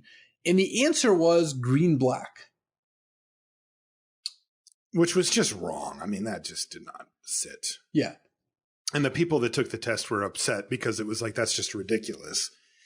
And then it became kind of a meme, and now apparently it's a card. I like the joking, so the joking admission here. Me too. It shows that they're having fun with it, and they can look back and laugh at some of the controversies. I think that answer was ridiculous, and also essentially a lie, because they make 4/4 or they make blue-white flying vigilant creatures just all the time, and I think there's nothing wrong with that. Yeah. So I find it kind of ridiculous, but whatever. This is a funny joke, and obviously it's a fine card. 5 mana, 4/4 flying vigilance is great. Play the old bat fungus horror if you're in that colors. Graveyard Dig is 1 and a Golgari. Sorcery, return up to 2 target black or green creature cards from your graveyard to your hand. You may cast this spell for 2 Golgari. If you do, ignore the bracketed text, so you can get any colors. Seems fine. How to keep an Izzet Mage busy? It's a blue-red hybrid sorcery. Return card name to it. Return how to keep an Izzet Mage busy to its owner's hand. You can just cast it over and over. It doesn't do anything. The joke here, of course, is that this is all that Izzet players want to do anyway. Is just cast instants and sorceries. So this lets them just do it as much as they want. It could be interesting, but obviously it's not a good card. Kaya Ghost Haunter, 2 white black for a 3 loyalty planeswalker. 0, exile it. Haunting target creature for as long as that creature remains on the battlefield. -1, you get an emblem with the beginning of your upkeep. This emblem does 3 damage to the owner of target haunted creature. And then -2, you get an emblem with, at the beginning of your upkeep, gain control of target haunted creature for as long as it remains haunted. So I think you have to play Kaya and then use one of her minus abilities, and then have her survive and then haunt her something to have it be relevant. Or of course, if you were to play some weird constructed format, end up in a spot where you have multiple Kaya, so you can play one emblem, the next one play haunt. Yeah, I don't really get it, I guess. No, I don't either. It's weird. What about Luvak the Aberrant? 2 green-blue for a 3/4 legendary mutant. It has protection from modified creatures. Modified creatures have power, toughness, or ability different than their printed version. At the beginning of each player's end step, you may put a +1/+1 counter on target creature that player controls. So he starts throwing around counters. Oh, I see. It modifies them. I see. Okay, that's kind of cool. Yeah. So you get +1/+1 counters on your guys, and then you can make it so that he has protection from their creatures. This card's also just busted, as in 2 green-blue for a 3/4 that at the beginning of your end step, you put a +1/+1 counter on one of your creatures, including itself. Yeah, that's just stupid. Though, right. And then you can, so it gets once you pumped itself, it can't pump itself again. Oh my God, you're right. It really can't. That's funny. That's funny. Whatever, I like that card. Personal Decoy, 5 white blue for a star, Planeswalker Duck. It enters the battlefield with a number of loyalty counters on it equal to your life total. If it would leave the battlefield, exile it instead of putting it anywhere else. You can't be attacked. So they have to attack your decoy. +1, you gain a life, -4, draw a card. Love it. Oh, yeah, this card's great. That's super sweet. I would do that. Pick your poison, 3 green, black, sorcery. Choose any number of modes that total exactly 4. You may choose the same mode more than once. 1. So the 1-cost modes are put a +1/+1 counter on target creature. The 2-cost modes are create a 1/1 black snake creature token with death touch, or you can play all 4 to give all creatures -2/-2 until end of turn. So five mana to give all creatures -2/-2, or to make 2 1/1 death touch snakes. That's pretty good. Or to put 4 +1 counters, or some combo of the first and the second. But you can only choose the third mode ones. Yeah, this is pretty good. It's all right. Can we just skip Seek Bolus's Counsel? The text is literally too small. Yeah, I can't even read it. Yeah, Sliv Mizzet Hive Mind, 2 blue, red. 4/4 legendary dragon Sliver. Slivers you control have flying, and whenever you draw a card, this creature deals 1 damage to any target and tap draw a card, and it looks like the math equation from Niv Mizzet, maybe with some new additions. Well, that seems amazing. Like if you're into slivers, especially. Smelt, Herd, Saw. Okay, I think I get this. Red instant. Destroy target artifact. I see. So this is actually a triple card. So it's red for destroy target artifact, or Herd is 5 and a green sorcery, create 3 2/2 elks. Yeah, baby. Or Saw is 1 and a black sorcery, destroy target creature. Its controller gets 2 1/2 red half creature tokens. What is going on here? All right, whatever. I guess I don't get that one. Start and fire. These are meant to be read as and, right? Smelt and Herd and Saw. This one's start and fire. This is 2 and a white for an instant create. So the 2 and a white is for start is create 2 1/1 white warrior creature tokens with vigilance, and fire is 1 and a red instant. It does well. We know what fire does. Oh, interesting. They just put it on here. 1 and a red instant. It does 2 damage any way you want. See, cards like these cards are okay. I'm sure they'll play fine, but I kind of enjoy these cards more when they're just doing ridiculous things. I do too. Like these are the ones where you like, if you get it, you go, okay, I get it. Yeah. Right. And then you kind of move on. It's just like, whatever. Yeah.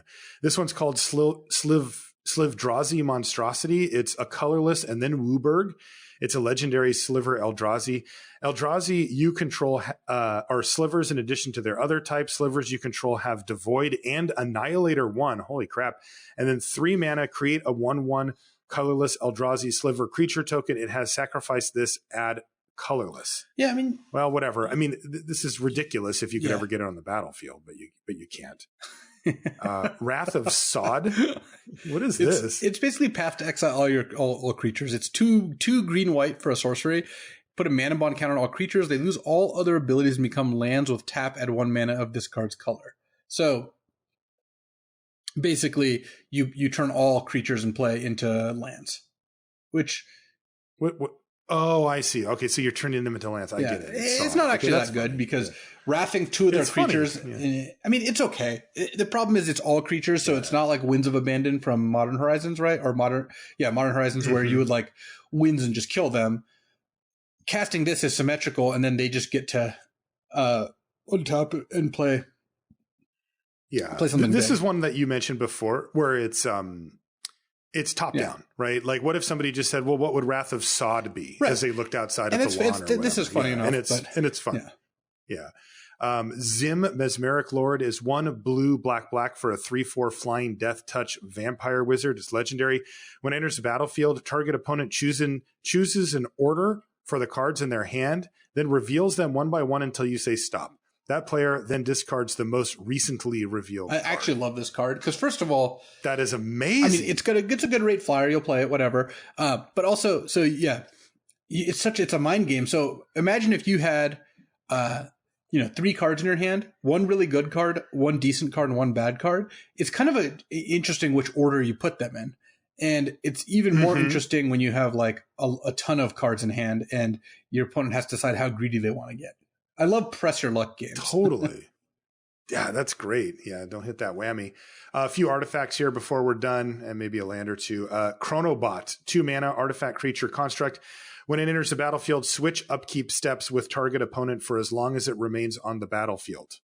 You take your upkeep on their turn, and they take their upkeep on your turn. Just makes me look. This next card is really funny, but again, you'd never play it. It's Lantern of Undersight. It's a 1 mana artifact. You draw cards from the bottom of your library to the top of your library. Oh, that's kind of funny. I guess you could scry and whatever. It's still not worth it. Mirrored Lotus, 0 mana for an artifact with Reflect 0. As this enters the battlefield, each opponent may pay 0. When they do, they create a token copy of this, except for it lacks this ability. Tap it, and it's a Black Lotus. So basically, both people get a Black Lotus. Yeah. I'm not into that. Pithing Spyglass, 2 mana for an artifact. As it enters the battlefield, name a keyword ability or ability word. All cards in all zones lose that keyword ability or ability word, and all text tied to that ability. Yeah, I'm not even going there. Yeah, I mean, whatever. Pure Steel Angel, 8 mana. Artifact creature angel for a 4/4 flying indestructible. When it enters the battlefield, exile all artifacts that aren't colorless. Whenever Pure Steel Angel deals combat damage to a player, you get an emblem with, if you would lose the game, instead your life total becomes 20. Shuffle your graveyard into your library. You lose all poison counters, and you lose this emblem. So, what? 8 mana, 4/4 flying indestructible. Kills everything. Exile all artifacts that aren't color. So no, it only kills artifacts. Artifacts that have a color in their mana cost, which is like not that many of those. I mean, this card is very good, I think, because a 4/4 flying indestructible. You're going to play it. They're not going to be able to kill it, and then you're going to immediately get. If you hit them once, you get an emblem that makes it very hard to lose the game. Yeah. Yeah, it seems fine if you can get to the 8. Yeah. Unicycle. Yeah. What does Unicycle do? And why is there not a bear on it? 2 mana for a 3/1 artifact equipment vehicle. It has first strike and haste. The equipped creature has first strike and haste. You can pay 1 to equip it or pay 1 to crew it. I kind of love this card. So it is very powerful. It also is really funny where like either you're riding the unicycle or something else is riding the unicycle. I guess I'm not 100% sure exactly how it all works, but it looks pretty good to me. Yeah, well, you can either get hit by the unicycle or by the person riding it, apparently. Weaponized Scrap is 4 mana for a 6/6 artifact creature construct. It's got upgrade. This creature enters the battlefield covering another artifact you control. If it can't, exile it. Ignore the artifact it's covering. Anywhere this card goes, cards underneath it also go. It has haste. So this is just like another way of. It's kind of interesting because it says covering it because that's actually what you do when you play. Yeah. Right. You just put this over the card. It's an enchantment that you put it on. What was that thing from Lorwyn called? Champion. You put it on an artifact and then it essentially just becomes that artifact. But this is even more permanent because this just follows it around. Yes, it follows it around. Aggressive Crag is a land. At the beginning of your combat step, you tap it, and it taps for red or white. That's interesting. You have to use it. If you play it pre-combat, you have to tap it pre-combat. Yeah, this card, I think you don't get it on your opponent's turn. I think this card's probably too much bookkeeping. But I think this card would actually play pretty well in like actual Magic. Just basically aggro dual lands. This one's called Barry's Land. It's basic land Cloud, and it taps for colorless. Yeah, I don't get it. It says, and the little guy named Barry is saying domain +1, so I guess it's just a new type of basic. Domesticated Watercourse. This is a land that enters the battlefield tapped. It taps for blue or black. You can pay blue and black, and until end of turn, it becomes an equipment with equip cost of 2. Whenever the equipped creature deals combat damage to a player, you draw a card. That's sweet. Enchanted Prairie. It's weird. It's an enchantment land. So it enters the battlefield tapped, and it taps for red or blue. So it triggers all. What is that? Sarah's. Yeah, for limited, whatever. It's basically just a tapped land, but for just a tap duel that counts as another thing. It's actually worse because they can destroy target enchantment. Yeah. Gold Mine is land that taps for colorless, but it has legacy. You can tap it and mark one of Gold Mine's unmarked nodes. Add 1 mana of any color. So legacy. I see. So you can. Legacy, I think, means it's permanent. So if you play this in game 1 and use it for color twice, in game 2, it gets bad. And then later in the match, it gets really bad. See, this is the kind of thing I don't think works all that well. Okay, yeah, this is a little funny, but it's a mine, right? So the idea is you've mined it out. There's nothing left. Jasconian Isle is a land creature island fish. It isn't a spell. It's affected by summoning sickness. It's blue, and it has tap to add blue, being an island. It enters the battlefield tapped. It doesn't untap during your untap step, and at the beginning of your upkeep, you may pay blue. If you do, untap it, and it's a 3/4. This is Island Fish Jasconius that's actually an island and a fish at the same time. Noxious Bayou is a land. It taps for green or black, and you get a poison counter. That's pretty free, right? Yeah, this card would be, again, kind of interesting and constructed. Obviously, it's fine and limited. Like, you're just not going to end up poisoning yourself very often. No. Rift is a legendary land. Before drawing your hand, you may start the game with Rift in your opening hand. If you do, draw 1 fewer card, and then you mulligan as normal. It enters the battlefield tapped, and it taps for a colorless. So you can always have Rift in your opening hand if you want. Yeah. But you have to mulligan to get it. Seems bad. Taiga Stadium land. It enters the battlefield tapped unless you control a white, blue, black, or black permanent. And it adds green or red. What is the stadium part? I don't get it. Taiga Stadium. Is it a play on is words? Like what am I missing? An away game? Tiger Stadium? Tiger Stadium? Like, is that a thing? Is it like an away game where, like, for sports, you're traveling to the enemy's land or something? Yeah. I guess. I don't know. Maybe so. Anyway, the last card is called Wasteland, but it's Waste Land rather than all one word Wasteland. It's a land that taps for colorless.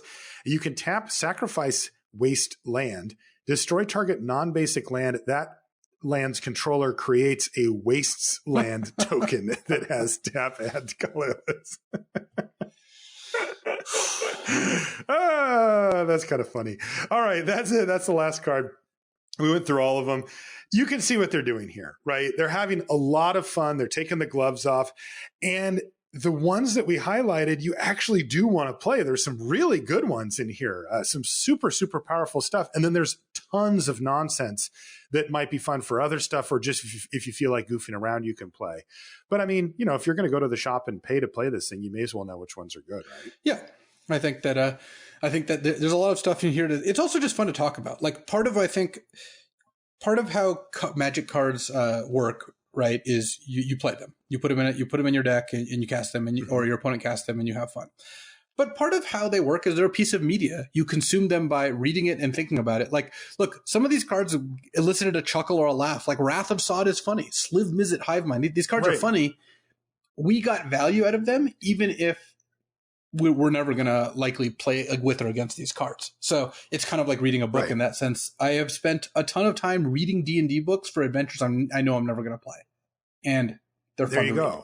So yeah, I think that it's pretty sweet to get to look at these cards. I enjoyed doing it, and it's a nice little interlude before kind of we get back to the swing of limited. And by that I mean, I think next week we're going to do our Arabian Nights Antiquities set review. So yeah, that one we're going to have, assuming all our schedules line up properly, we're going to have the Ben Sec back on to do the second part. The guys did the alpha set review, and now we're going to move on to the next set as they come out, as we look way back in history at the cards. And I'm excited for that.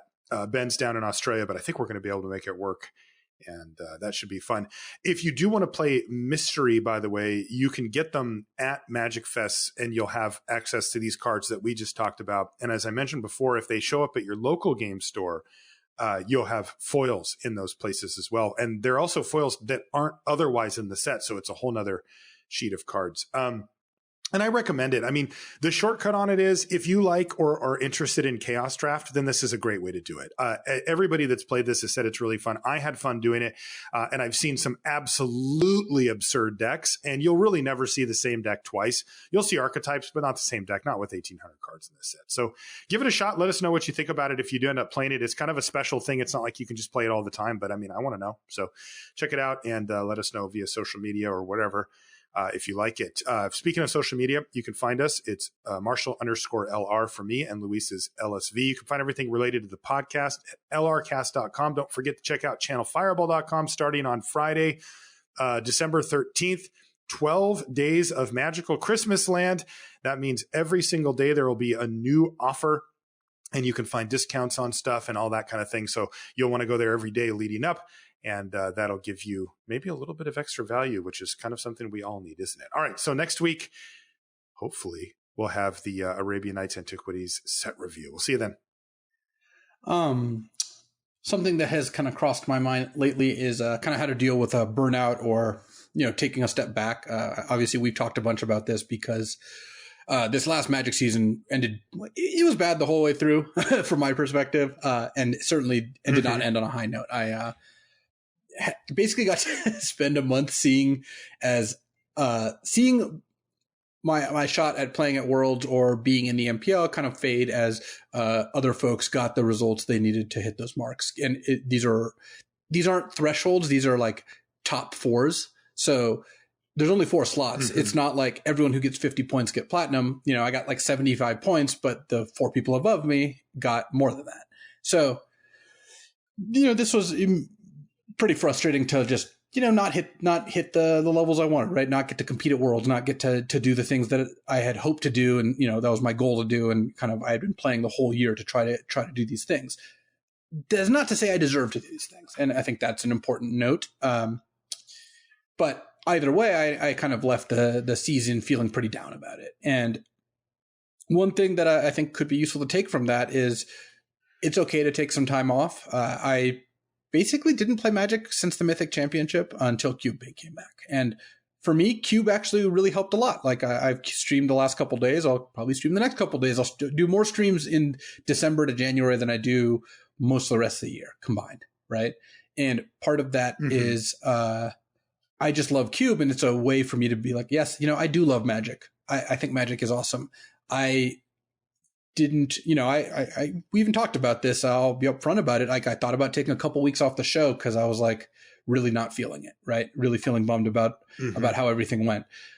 But I decided not to. I decided that like how well I do in tournaments does not define me as a player. And I already knew that, but this was, it was good for me to remind myself of that. And again, Cube did help because it's just like, yeah, I love playing this game.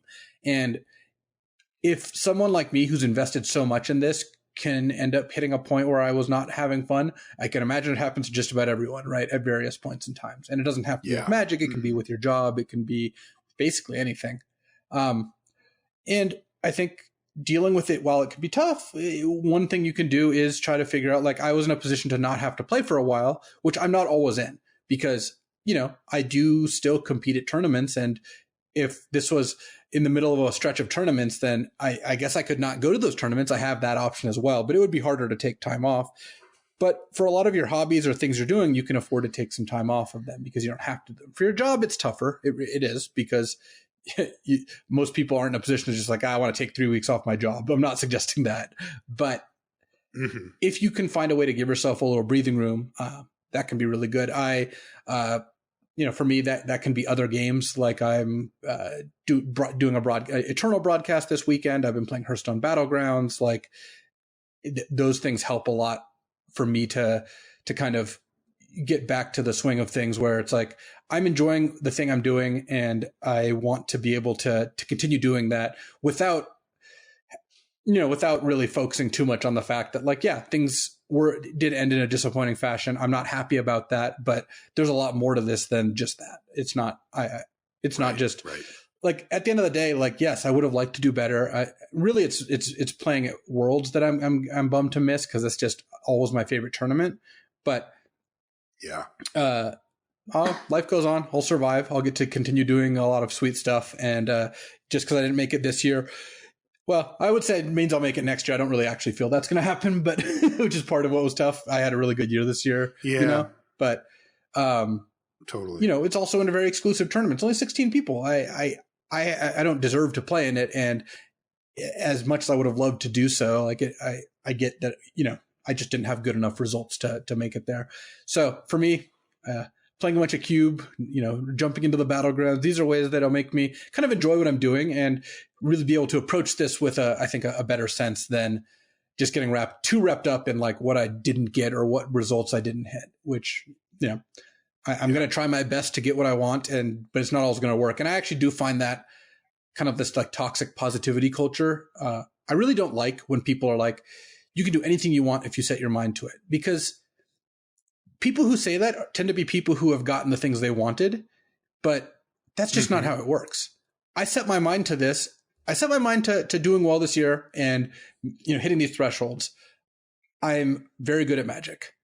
I tried hard, played all these tournaments, and I didn't get there. That doesn't mean I'm not good, and it doesn't mean I should try less hard, but it also doesn't mean that I'm going to do it just because I set my mind to it. It's a bunch of people who have won lotteries telling people to buy lottery tickets. And I understand it when you're in that moment, and I've been there before I kind of learned more about basically how the world works. Like, I don't think either of us look at our podcast and say like, yep, if you try hard enough, you too can have a successful podcast. Not at all. We got extremely lucky. And this podcast has been your full-time job for years now. How many people who start podcasts get to do that? Less than 1%? Like, it would be disingenuous of you, Marshall, to say, if you show up every week and have good topics and, do this, you too can make this your job. Because that would be a lie. Yes. You can't. Total. Like, some people can.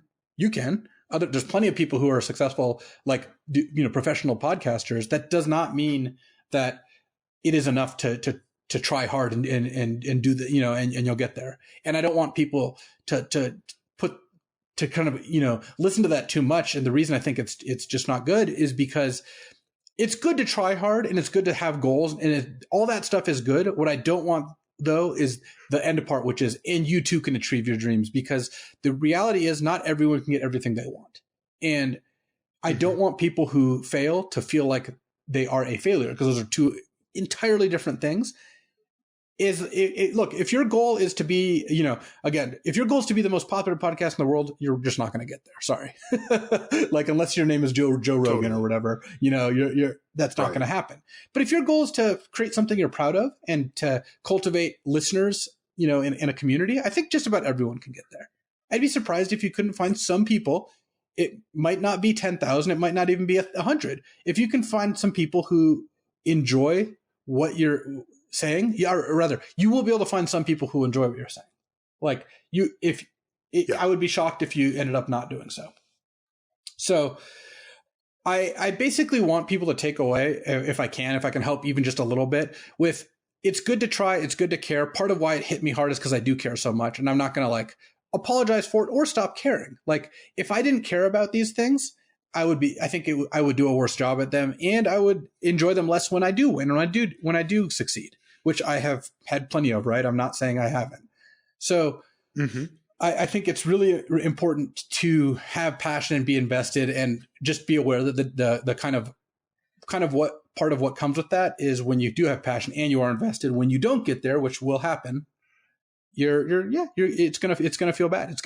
You're gonna have to deal with that. And I, have done my fair share of going through that, and I will continue to do that, because as I continue to try and continue to sometimes hit my goals and sometimes not.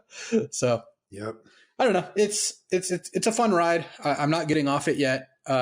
Even if this has been a singularly unsatisfying and unpleasant season. So I hope that folks can kind of understand what I'm saying here and not get discouraged, but also be aware that you're just not always gonna get exactly where you want to be,